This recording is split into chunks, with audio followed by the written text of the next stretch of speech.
You're now listening to the sound of sanity. This sound will continue for the duration of the program.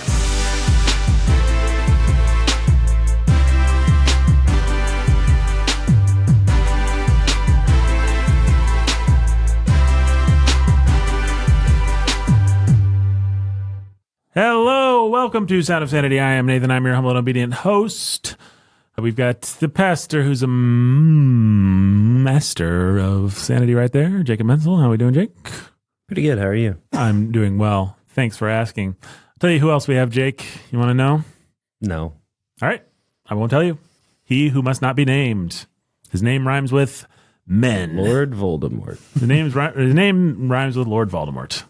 He's right here. It's Lord Voldemort. I don't know how to talk like Lord Voldemort. Like that, basically. Harry Potter. Yes, it was like this. He's got a rasp. Be careful you don't get into old Dumbledore. Yes. It's easy impressions to merge, but The boy who lived. he's kind of, I'm trying to think. I don't know. Does Voldemort have any memorable lines? Yeah. Abracadabra. Good old Ralph Fiennes. I love Ralph Fiennes. He's great. He's a good really actor. I like. He was up on some image when we were watching whatever the movie we just watched was. Yeah, And for half a second, I thought that he was Harrison Ford. I can see that. I know what you mean. Kind of a mid-age, like early 90s Harrison Ford-ish. Yeah. And you could see Ralph Fiennes actually pulling off Harrison Ford. Yeah. Well, we know who they should give the whip and the fedora to after Indiana Jones Ray 5. Fiennes, Yeah. yeah. Hand Be it over. awesome. Ray Fiennes. I'll take it. I'd watch it. I'd watch He's it. too old. Yeah, Ray Fiennes is too old. Ray Fiennes is too old. Well, guys, it's October in 1984. And you know what that means? We're going to talk about some things that are happening in our culture in 1984. Now, what do I mean by that? I wonder. Well, Jake, what do I mean by that? Well, we have a channel in our Discord that we're just sort of setting up month over month, and all of our patrons are able to just drop things in there they'd like to see us discuss. And then we decide to work through it in order. And so we have now a bank of things for our October 1984 episode. And so we're just going to work through it. Yep. When we are done, we will archive it and set up a November 1984. And then all our patrons in Discord can drop things in there for us to discuss. And we discuss some of the things in the channel itself. Now, beginning with food shortages. That's actually the first thing that was dropped into channel. Yep. What do you guys think about food shortages? We've got this Putin price hike. I don't know if you guys are aware, but things are looking bad. I've seen this a lot on Twitter. I don't know. Warhorn Media's Twitter follows some people who are into sort of like, if you don't know how to forage for food, if you don't have emergency survival kits, if you don't have fresh water ready to go, then you might be in big trouble in the next year or two. Yeah. Well, there's an article from Zero Hedge. A list of 33 things we know about the coming food shortages. Yeah. All right, our friend Seth dropped this one in. I mean, it's interesting. Seems like he's pointing out some real problems that might affect our food supply and that we might need to eat rice and beans for a while. I will say that it's written by a guy named Michael Snyder who has some books on Amazon. And I am not actually trying to discount this article by reading this summary of this dude's book on Amazon, which is called 7 Year Apocalypse. But I feel like it's part of the context. It's how I read an article like this. So I'm going to read this. So Seth, no insult meant. It's an interesting article. Here's the summary of 7 Year Apocalypse by Michael Snyder. You guys ready for this? Yep. Okay. It all began with a very unusual series of dreams. Night after night, Michael Snyder kept having the same extremely vivid dream about the future. But at first, he had no idea what those dreams meant. In a search for answers, Michael was led down some very deep rabbit holes, which resulted in a chain of discoveries which will absolutely shock Christians all over the world. In this book, Michael explains that we are right on the verge of the most apocalyptic time in all of human history. Jesus specifically warned that there has never been a time like it before, and there never will be a time like it again. Our planet is about to go through a dramatic succession of horrifying cataclysms that will be far more nightmarish than most people would dare to imagine. But the vast majority of the population has no idea that this is about to happen. Unfortunately, much of what has been traditionally been taught about the coming 7 Year Apocalypse is simply not accurate. And it goes on like that. And so this is the guy who's writing this article. And so I'm sorry. It's just hard for me to give it maybe the seriousness it deserves because this guy. That is my problem with these kinds of things. I mean, it's so easy to get famous and make money saying either things are going to be great or things are going to be terrible. Yeah. What we've found as people who try and bring some nuance to the discussion, sometimes we may fail, but as that being our goal, it's actually, if I can say this in a way that doesn't sound self-pitying, it's harder to get traction. It's harder to have a punchy headline on an article or a podcast title that makes people want to click when you're like, here are some thoughts, some nuanced thoughts. Here's a way of approaching this than it is when you're like, everything is great or everything is terrible. And to be fair, again, Seth Ben Ezra, just speaking to you, it seems like there's plenty of evidence that things could get really bad. And this guy seems to know the news pretty well. So I'm not really trying to write him off entirely. Well, he's scouring the news with info. This is a thing called confirmation bias. And That's it's right. real. And it's not that things can't go very bad or aren't teetering on the edge of going very bad or won't go very bad. It's just that he's got a bias. He's bringing it to the table and he's finding the things that confirm it. And that makes good shock journalism. And he may be right. He may be wrong. It's hard to say. There is a lot of reason to be concerned about the future. And anytime you see something like this, you want to step back. You want to trust God. You want to trust that God will provide for his people as he always has. And when things get bad, there are ways to make it through. And if there aren't, and it's God's judgment, then that's something to submit to. But also you want to say, okay, well, there's merit in working to future-proof ourselves and future-proof our lives. And certainly we've all felt over the past year, Nathan was making jokes about the Putin price hike, right? But No, it's been... inflation has been intense and we've all felt it. And it's all hit us. If you have a family like mine, a family of 9, gas and groceries are through the roof. It's almost, I would say at this point, almost double what we were paying a year ago in gas and groceries. And it's a lot. My energy has tripled. My medical stuff has, I want to say, doubled or tripled. Like insurance has gone through the roof for us. Yeah, so there's a lot of things where it's just like everything's getting tight, everything's getting harder, and it will trickle down and affect everything across the board. And some of that will affect the food supply, whether that's because of supply chain issues or because of any number of other factors, interventions or non-interventions. It does look like things are going to get worse before they get better. And so in any case, we don't take our eye off the ball. We don't stop trusting God to take care of us and provide for us. But if we weren't already living disciplined lives where we were trying to, future-proof our lives and our families and be sure that we had everything we need to provide for and protect our families as we live by faith and take the right kinds of risks, then, okay, well, don't freak out. That's not going to help anybody or anything, right? Oh no, running around like Chicken Little, is not going to help. But saying, hey, this is something to take seriously. Yeah. What can I do? What practical steps can I do in the event that something happens? There's nothing unwise about doing that, right? So by all means, take these types of threats seriously and without losing your head, do what you can to future-proof your life, your family, so that you can weather any storms that come. But don't give your heart to doom and gloom prophets. Yeah. Yeah, I think where the rubber meets the road for me is it's like, okay, yeah, I can be wise with my money. I can be wise with food. We can make sure we have some emergency preparedness stuff. Like that's all good. And it's good to future proof. On the other hand, there's a time and a place where future proofing comes at the cost of the things that God has called me to do in the present. Like I can't just go develop my farm that's off the grid, that's self-sustaining so that when the apocalypse comes, I'll be ready. Even though maybe I'll wish I had done that when the apocalypse comes, if the apocalypse comes. But you won't, because what you're doing is you're investing in people and in relationships, which is also what you need to be invested in when the apocalypse comes. It will be the church that stands when the apocalypse comes. It'll be the church that binds together and takes care of its people and takes care of the poor. And that's what we're actually talking about being invested in too, right? And for me, personally, I'm putting a lot of chips there. Because I don't have the means or the wherewithal or the skills to be all that self-sustaining.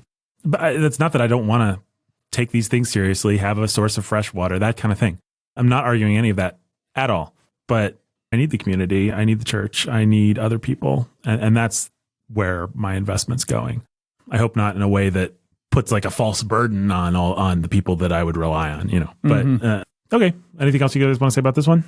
I don't think so. All right. Well, moving on. We have An article about Republicans, Roe v. Wade. We have an article about Republicans and Roe v. Wade. And what's this all about? It's just, they came with a comment that maybe removing Roe v. Wade was just so that we could all have our plausible deniability taken away from us. Because if conservative America is not going to act and step in and outlaw abortion on the state level, and if Republicans are too afraid approaching midterms to take hard stands against abortion, then now there's no plausible deniability. There's no hiding behind those wicked other people out there back in 1973 are responsible for creating a safe haven for abortion. Now we all have in our own separate states. The state of Indiana is on the hook. The state of Kentucky is on the hook. The state of Oklahoma is on the hook. South Carolina is on the hook. We're all on the hook now, and we all have to act, and we can't be high-minded. Mm-hmm. And so, you have this article linking to a sort of talking about a Republican coalition saying, well, we better keep quiet about abortion because we don't want to, cause a ruckus here. Mm-hmm. We don't want to cost ourselves the midterms over Roe v. Wade. We have to be strategic, and so we have to be willing to let the babies continue to die. Right. Mm-hmm. Or whatever. That was what the article was proposing. And, the answer to that question is, who knows the mind of the Lord, but we do have a responsibility where we're at to act, to care for and protect the innocents. And so, right. Well, I would recommend that people listen to the season of The World We Made on abortion that's coming out right now. You can subscribe to that podcast. If you've not heard of it, it's called The World We Made. We've done 3 seasons now with Pastor Tim Bailey, and right now we're releasing episodes on abortion. I think we've got 8 of them total, which revolve around a document that Evangel Presbytery, our presbytery, wrote on abortion, which you can also read. But the question of what is wise, what is practical, what is pragmatic in terms of approaching a great evil like abortion is a complicated one. And we are talking at length about the sort of existential dilemma of it all and practical steps for. So I think that might actually be the place to listen for a longer, more complete version of a discussion on all this kind of thing. Because of course, yes, we should be faithful, but also does that mean that the loudest person right now is the most faithful? No, not necessarily. So we talk about all that kind of stuff over there, and I think you can go listen to it. Mm-hmm. Yeah.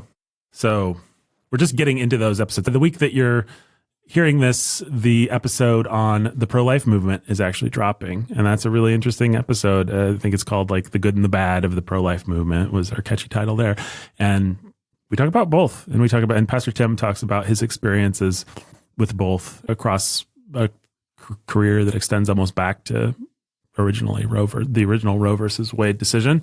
And there's a lot of both. And anyway, listen to it.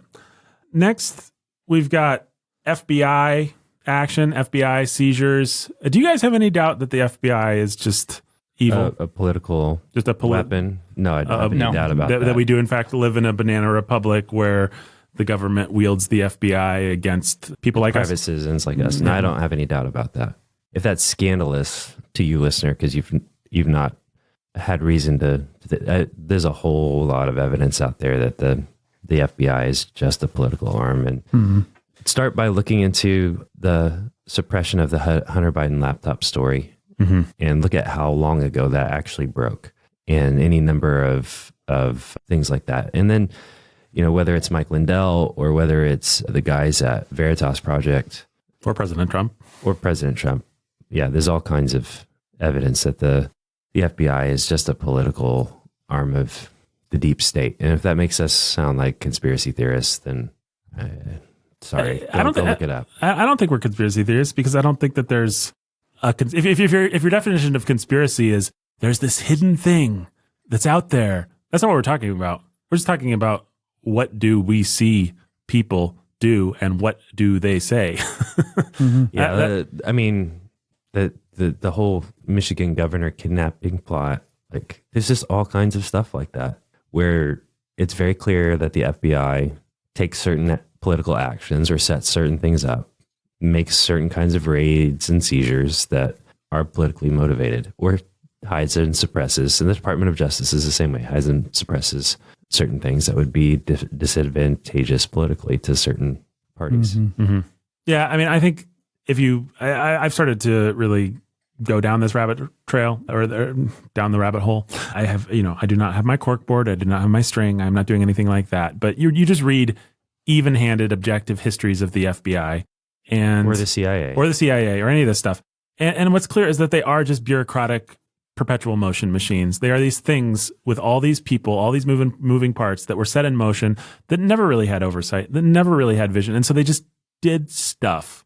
Well, and then they had all kinds of internal documents and studies saying, well, in order to actually effectively achieve the ends they set out to achieve, they have to operate as shadow organizations without effective oversight, independently of that sort of thing. Yeah, and so what happens is you don't have one person that's checking on everything. You don't have one person that has a vision for anything. And so it's not that everybody is a horrible psychopath, but it is that horrible psychopaths find their way there and get money. And you can read that Manson book I talked about one time about these just sexually debauched, drug-using, weirdo, mad scientist people who wanted to conduct experiments on people. And they were able to find a little niche of the FBI and of the CIA, or in that case, the CIA, and get them to pay for it and get them to make it okay and get them to make legal problems go away.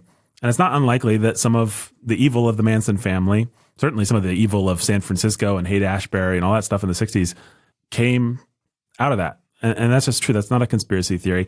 And it's not that the director of the FBI was probably like, yes, I will sign off on weird Frankenstein experiments controlling the minds of hippies. That sounds wonderful. We all have a conspiracy to do that, don't we, President Nixon? That's not what it was.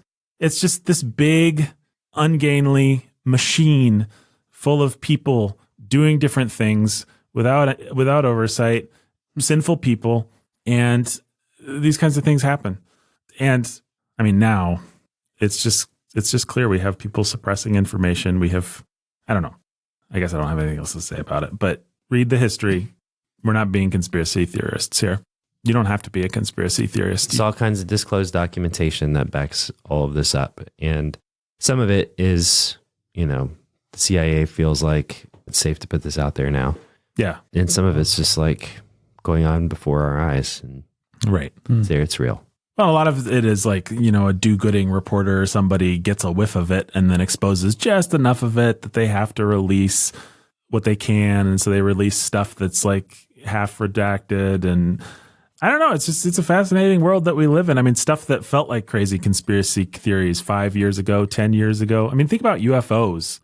Now we just live in a world where the government's like, yeah, there's UFOs. Here's tons of documentation. Here's the videos. Here's all the stuff. We can't explain it. We don't have answers. Right. That's just the thing. If you didn't know it, that's the world we live in now. 10 years ago, that's not the world that we thought we lived in. So I don't know. I hope I don't sound so much like Alex Jones, but I think the facts bear us out. All right. Next, in 1984, we have further commentary on the food shortage stuff, which didn't really go anywhere. Some discussion of public education and sentence diagramming. Yeah, well, and then nobody knows how to speak anymore. Or write. Or think. Everything's terrible. Who was the last eloquent president of the United States? Was it Kennedy? I think it might have been JFK. I mean, Reagan was pretty eloquent at times. Yeah, he had his folksy charm or whatever. So did Clinton. Yeah, I guess old Bill. But I don't know if that anyone who we've been old enough to kind of be aware of. I mean, we were aware of Clinton, but I don't know that we've ever had the opportunity to vote for someone eloquent. No, I guess people would say that Obama was eloquent, but he's not. He's not. He's not. He just speaks in broad, lame generalities and platitudes. Like there's nothing. Quote something that Obama said. Yeah, there's no. You could quote 5 things Kennedy said, and you weren't. It was 20, 30 years before you were born. Right. That's not what your country can do for you, kind of stuff. Yeah. And Clinton, I mean, he was charming. I guess most of the things I can think of from him are the scandals and the bad things, but I did not have sex with that woman, Yeah. Miss Lewinsky. That depends on what the definition of is. Safe, legal, and rare. I think that might be he didn't invent it, but that was popularized during Clinton times. But yeah, that guy could talk. But yeah, man, there just hasn't been any eloquent politician for a long time. Donald Trump actually comes the closest in terms of being someone who can, with his word salad, communicate something in a kind of brutalist. But it is way. word salad. It is just word salad, and it's like a thug, a speech thug who just, if I keep talking, if I keep attacking you with my words, repeating things. He's like a word mobster. Yeah. And he's doing what the gangsters, the way they kill Sonny, where they blow him up and then they come up to the body and they riddle it with bullets and they shoot him some more. That's Donald Trump's rhetorical strategy. And then they kick him. And then they kick him a couple times to make sure he's dead, which isn't that great. Not a good rhetorical strategy. I mean, it worked. Worked once. Sometimes it was funny. Sometimes it was funny.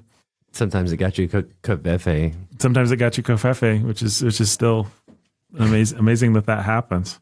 Oh man, I get a kick out of the Biden verbal gaffes that people didn't use on Reels and TikTok videos and things like that. It's pretty.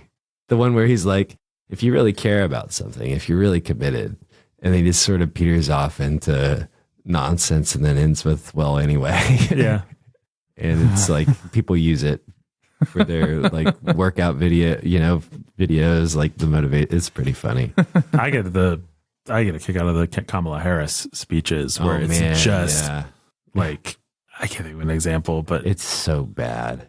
We need to justify the justification of all the people who are justified. I mean, that's not a real one, but it's like, because justification is really important. And so I think that it's really important that people are justified, because justification is important. That's what it means to be justified and why it's important. And it is important to all of us how important our justifications are.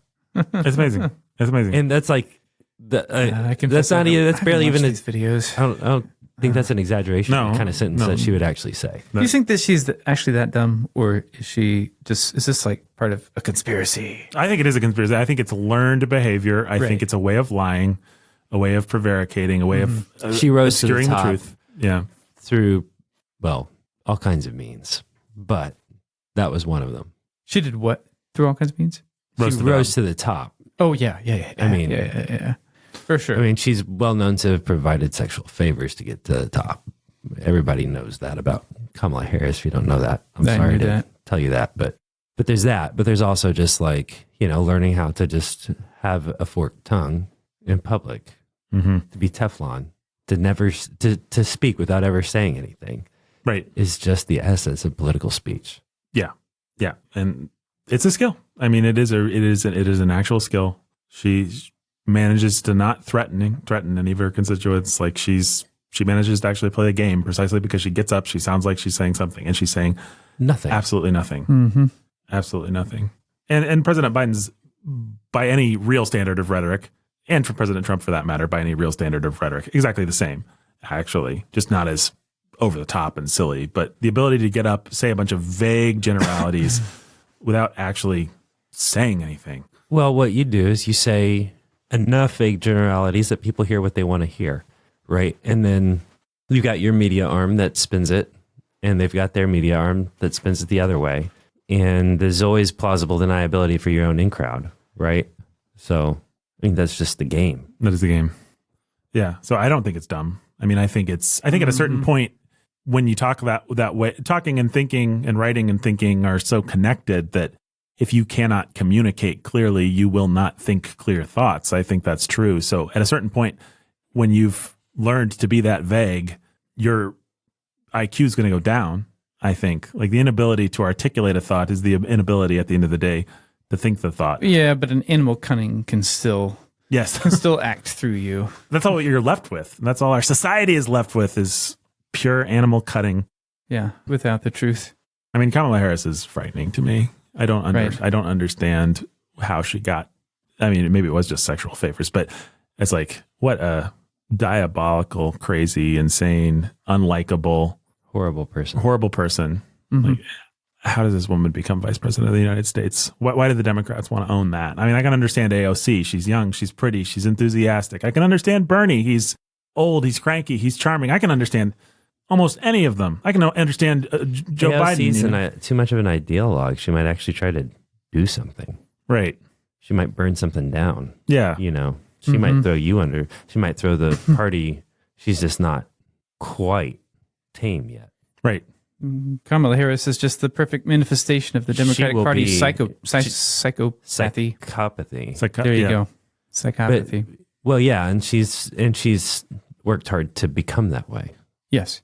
Right. So, I mean, she's worn so many masks. There's no mask she wasn't willing to wear. Mm-hmm. You created me for one purpose. I mean, she is just the closest thing to a Batman villain that we have. It's really something. It's really something. Okay. Facebook spied on private messages of Americans who questioned the 2020 election.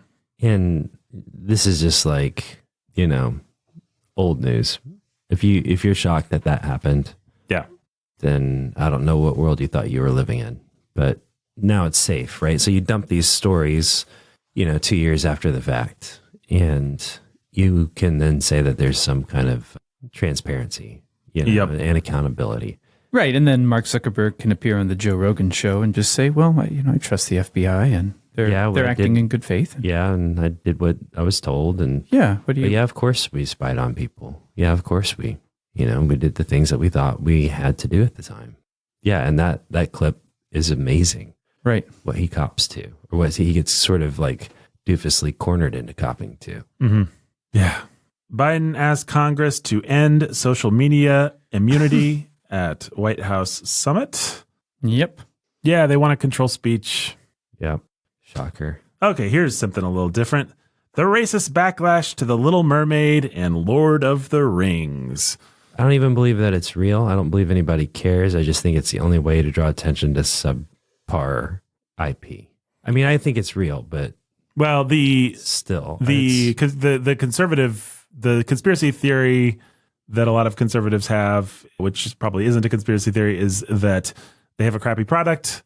They don't want people to be able to write good faith bad reviews of it. And so they preemptively say, everyone who doesn't like this thing is a racist. Everyone who doesn't like this thing is a sexist. And then Amazon shuts off the reviews. So people literally can't, we don't want to be review bombed. Yeah. Meanwhile, nobody actually likes their Lord of the Rings show just because it's not a very well-made show. It's a bad show. And because and then you feel like you can't go or say anything about it because, you're going to get canceled by the mob or whatever for opposing something that's just objectively bad. Yeah. Well, what babies? What babies? And the thing about that sticks out to me is just the people don't want good faith criticism. I mean, they want to arm themselves against anyone criticizing them. And when we could talk about the Democratic Party being this way, but just Hollywood being this way, it's like, no, guys, that's part of the fun. I mean, as somebody who came of age in cinema, reading criticism, enjoying criticism, seeing criticism as an art form, as someone who tries in my humble way to practice criticism with you guys, it's like, that's the fun. That's the discourse. That's the point of a movie isn't to see the movie. The point of a movie is to talk about a movie. The point of a movie is to have an opinion about a movie. Like that's the whole thing. And when you shut that down, you're not making space for people to enjoy your product. You're actually removing the apparatus of people being able to enjoy your product. Like, well, yeah, I mean, you let me watch Lord of the Rings and hate it. That's a watch. That's a watch. And the fact is, negative criticism does so much to strengthen the case for certain types of art, right? Like, what's interesting that is so bland that everybody sort of pats it on the back, or are you actually saying something if somebody's not offended, or if are you making art if somebody doesn't have a strong reaction to it? Right. And so there's value in legitimate criticism, not just for, what you can learn as an artist, as a filmmaker, or whatever, through your critics, but also just in validating the quality of that you did something worth criticizing. Right. That you did something worth engaging with or interacting with. Yeah, I mean, if you're really trying to do something, I mean, Fight Club is the example that popped into my mind for whatever reason.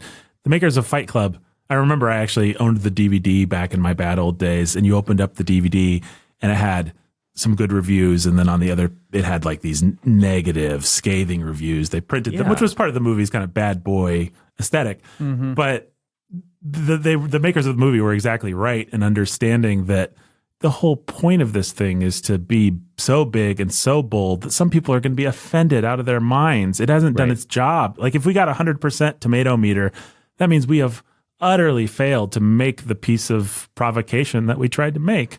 Right. And that's the fun of it and the value of it, insofar as there is some. We've just totally lost that now. It's all just like, Top Gun was fun. Except for our friend Walter Chaw. Yes. He hasn't lost it. He's a crank. Do you guys care that The Little Mermaid is black? No. Does that make a difference? I mean, I know we don't care because we're just done and we don't want to see it anyway, but... I mean, yeah, Lin-Manuel Miranda being part of it makes me want to see it. And I'm not offended that we have a Latino working with, it just doesn't... The real thing is, I don't care about The Little Mermaid, and I don't care about the next thing that Disney's doing at this point. Little Mermaid is a great soundtrack in a search of a good story in the original form. Yeah. And maybe they'll give it a good story. And if they do it with a black Little Mermaid, that's fine with me. It does offend me that Lord of the Rings is made around a woman warrior, Karen elf lady. A, because it's stupid and godless. B, because it just seems very unentertaining. And she, from the things I've seen, which I have watched a little bit of that show, is a very unlikable, unentertaining character. And C, because it doesn't represent Tolkien's world. Yes, that too. Actually, I put that as C. I do find it distracting in these fairy tale movies when there's a bunch of like mixed race extras. I will cop to it being weird and like the modern Disney Cinderella when there's like a bunch of black people in the background. It feels like political commentary, not like storytelling. Yeah, it yanks you out, which is bad. Like, because you're just like, I thought we were in France. Like, this is a story about people in France, or or make it a story of people in Africa. I mean, I'd rather it be set somewhere discernible that's not my race than for there to be distracting political commentary. Like, yeah, I don't know. Anyway, Ariel is black. How about that?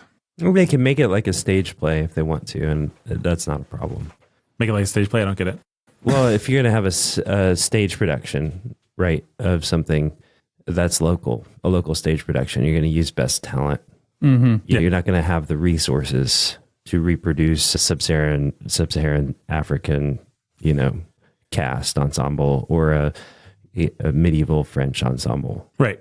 Right. So, your lead or whatever in sub-Saharan African might be white, or your lead in medieval France might be black, and that's just going to be best available talent. That's fine if it feels like a stage play, but if you're doing a high production, there's no reason you can't simply, make a period piece that actually reflects the period. Right.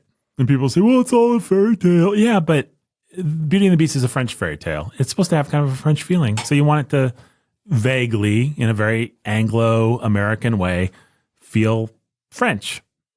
And it takes you out of the movie when it doesn't. I mean, her name's Belle, for crying out loud. It's no secret that her name means beauty. Yeah. I don't know.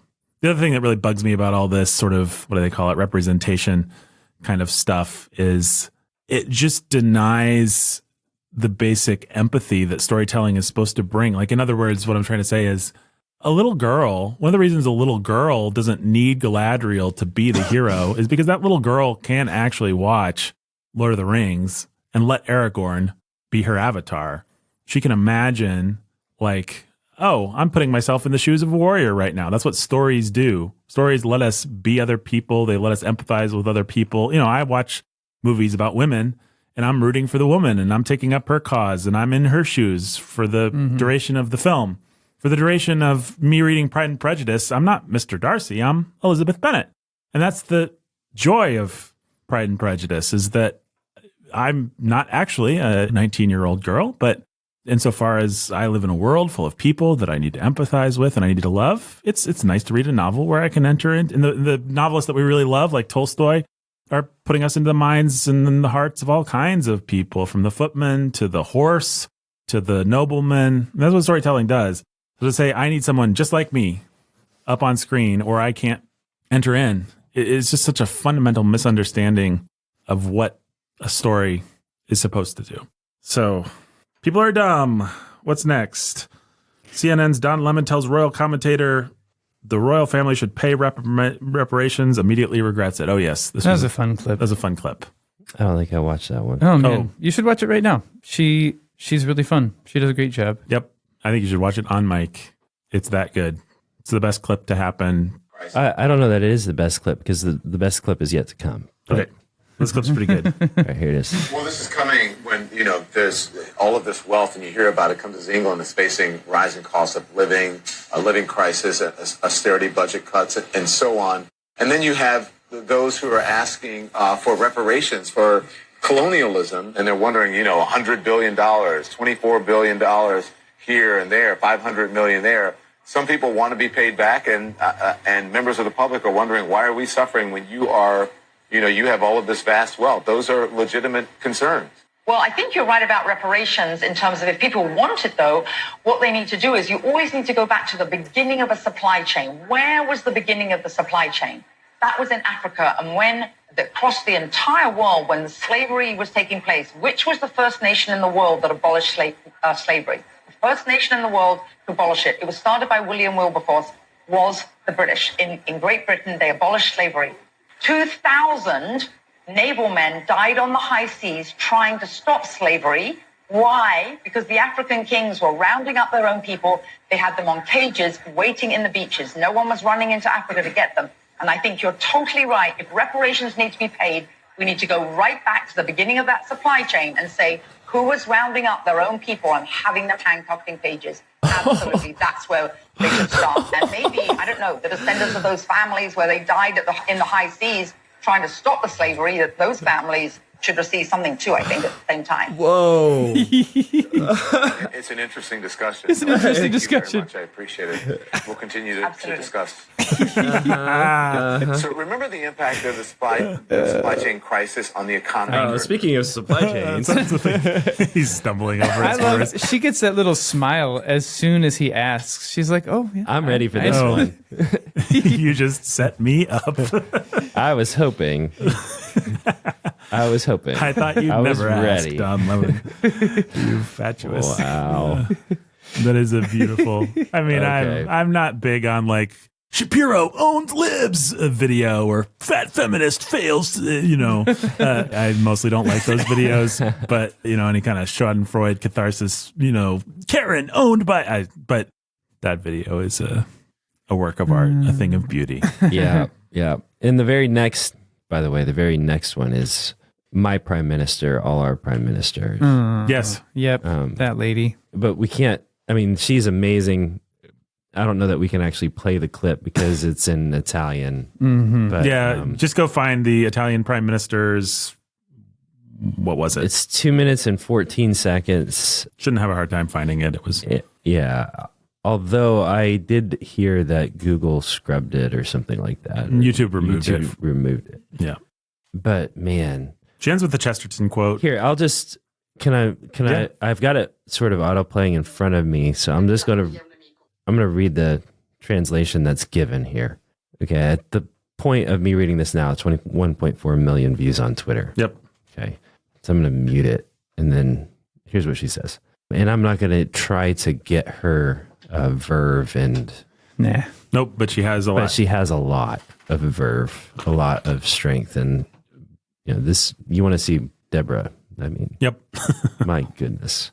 All right. Please answer me these questions.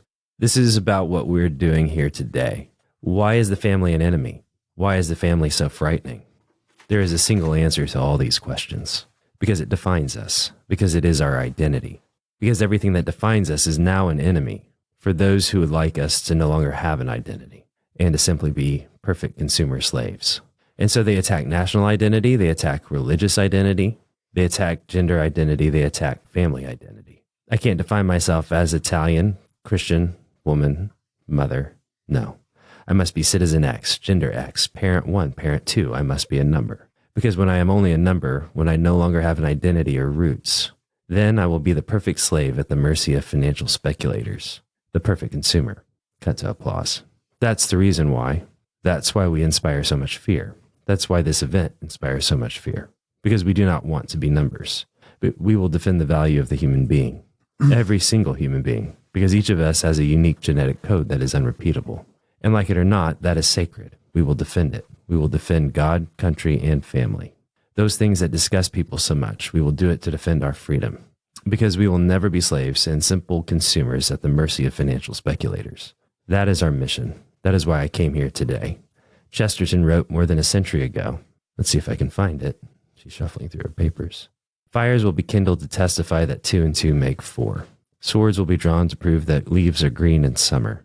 That time has arrived. We are ready. Thank you. What a fascist. Don't care for it. Could the CIA maybe do something about this lady? Think they're going to try. Yeah, YouTube did remove this, or Yahoo removed it from YouTube. On what basis?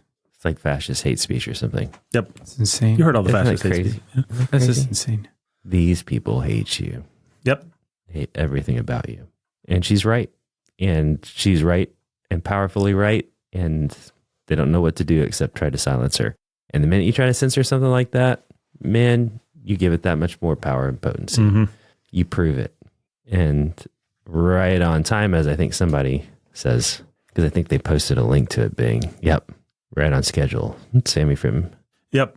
YouTube removes incoming Italian Prime Minister Meloni's passionate speech on family breakdown. A passionate speech on family breakdown. Yeah, that's what it was. That's what it was. Yeah. This is an example of language that obfuscates.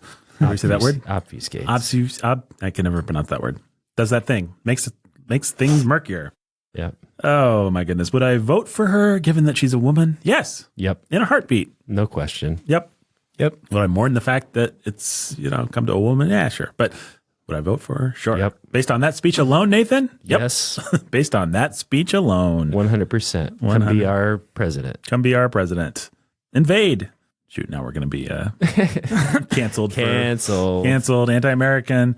All right, we've got a Babylon Bee article that I says... think you skipped some things. You skipped Cuba. Yeah, Cuba Oh, legalizes yeah. same-sex marriage. They're protecting minorities as they starve their people and keep them in poverty. And what an awful. Anyway, the Babylon Bee article. Babylon Bee, conservatives disappointed by technicality that says Prime Minister of Italy cannot also be the President of the U.S.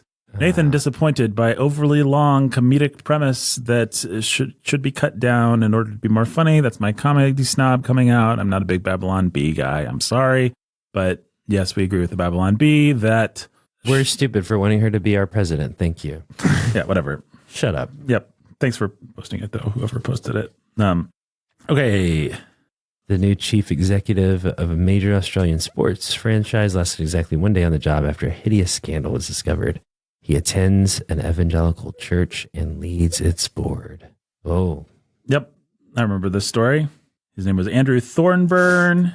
On Monday of this week, has taken over as chief executive of the Essendon Football Club. Big deal in Australia. And yeah, it turns out he went to a Melbourne-based church, which had some conservative views of some type, and he was fired.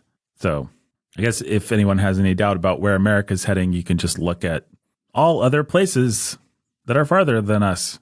Australia, New Zealand. Well, yeah, Canada. Canada with all this killing is that what's everyone. next? Yeah. Yeah, that's what's Euthanizing. next. Yep. The Dr. Louis Roy, or Waugh, as you would probably say in Canada, the famous goalie named Waugh, What? spelled Roy, representing the Quebec College of Physicians, recommending that assisted death be expanded to infants under the age of 1 with severe deformations and grave and severe syndromes. So, Gross. Doesn't seem like much of a step from, just don't. kill anybody that we don't like. Kill anybody we don't like. Yeah. Where was it? I guess it's not in this October 1984 thread where I saw someone got assisted suicide somewhere. I want to say Sweden or one of those kinds of places. She had been in a school shooting or situation or something like that. She had traumatic baggage. Trauma. She was approved to be euthanized because she said she couldn't live with it. And she was, in fact, euthanized for that purpose. So fun times in Paradise City. Oh, yeah. Okay, finally. we've reached the end of the things that our patrons provided for us. Yeah. Harvard Children's Hospital. Babies know. Yeah, I remember. So this was a clip where this Harvard lady talks about Boston Children's Hospital. Sorry. I think. It's a video. It's a advertisement about care, or a little clip on caring for transgender kids. And she says babies know. Technically, in the clip, she says babies know from the womb if they're transgender, which, to be fair, is a little different than know in the womb. Yeah. But the point remains that, yeah, they are okay with killing babies, but also babies know what gender they are. Yeah. So, Man, I saw another horrifying Twitter article yesterday about Canada and euthanasia, talking about minors getting euthanized by their doctors without parents' permission or knowledge. So like a teenager's like, I'm depressed, I don't want to live. Go to the doctor. The doctor's like, yeah, we got you in the system. Be here on such a day. Parents aren't going to be notified. So just to add to the horror of what's happening. It's the logical extension of you can kill your baby. Yes. Without your parents mhm. knowing. Absolutely. It's just horrible. If I can kill my baby, why can't I kill myself? Right. Of course. My body, my choice. Yep. Well, anything else you guys want? It's a nice depressing note to end on. Anything else you guys want to talk about from this month in 1984? Well, here's what I want to say. Here's what I want to end on. Every time we do one of these, it's really easy to be overwhelmed by the great evil of the world and to become the doom and gloom, the prophets of doom and gloom we were talking about at the top of the show. And the fact is, the world has always been evil, and ever since the Garden of Eden. I was listening to somebody talk recently about how, just sort of reflecting on the horror of Adam's life, of having to go and deal with the mangled body of his firstborn son, and knowing that he did this. Right. I was walking in downtown Newburgh, Indiana the other day. It was in the mid-afternoon, and there were two women, and I think they were drunk. And I think one of them was sort of like passed out faint on the bench, and the other was sort of fanning her. She looked up at me and said, and started railing against Adam, our first father. Wow. In language that I can't repeat on this show. But it was basically, Like Adam can take a long walk in the sticks. Adam, look what he did to us. He can take a long walk in the sticks. Screw that guy. Forever screwing it all up. And okay, so the world's been evil for a long time, and we've been dealing with the corruption of sin and the fall for a long time, and our world's not any different, except that God's kingdom continues to grow and to expand. And there are all kinds of little pockets of grace and mercy across the board, and we don't have any good examples of them for today's show. But if you take a step back and think about what God has done in your life, and what God has done in your family, and what God has done in your church, and look at the evils of the world today, and look at the goods in the world today through the work of God's kingdom, through the work of the gospel, it's a better time to live than it was at the time of the apostles. And we have a lot to be thankful and grateful for, and a lot to be hopeful about. I mean, listen, we've got a church that meets at the YMCA, wonderful facility. It's got air conditioning. Today, you guys came over. We had to watch a movie for Sanity at the Movies, pulled it up on a random streaming service, watched it in pristine, watched it in better condition than most people would have seen it when it first was released. My wife went and ran and got us some delicious fried chicken from Hardee's with, I mean, seriously, with like, it was really yummy. Packed with more protein per bite than like certain kings of certain regions dreamed of back in the day, fried to crispy perfection with no dread of disease associated with it. And we ate our chicken, and we drank water from a tube that we just pull a lever on, and water. And it's clean, and we don't have to mingle it with wine to sterilize it. And then we came downstairs and recorded into microphones and had a thing that'll go out that people will listen to whenever, wherever they want. They can make us pause. They can make us shut up. They can make us talk twice as fast. This world is full of, I mean, I'm only listing the material blessings here, but man, we are blessed. We live in a wonderful time in a lot of ways. And we're free, and we just criticized everything, and we're probably not going to be canceled today. We've been criticizing things for a long time. I mean, you got to put these things in perspective. Yeah. Okay, and speaking of perspective, if you want even more perspective on the great things that we're doing, you go to patreon.com/sound of sanity. You can be part of the Discord. Our users, this is a user-generated episode. They all our wonderful Discord. It's a nice community. I like those people. And I'm not being Kamala Harris when I say that. I really do. It's sometimes you do something and you find that the people that are attracted to it are the worst. And you're like, oh no, I suck because I've done something and the people that like it are the worst.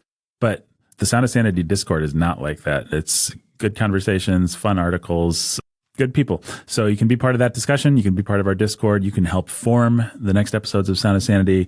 And there's other cool things that go on there at the Patreon as well. Patreon.com/sound of sanity. Sign up today. Until next time. Stay sane.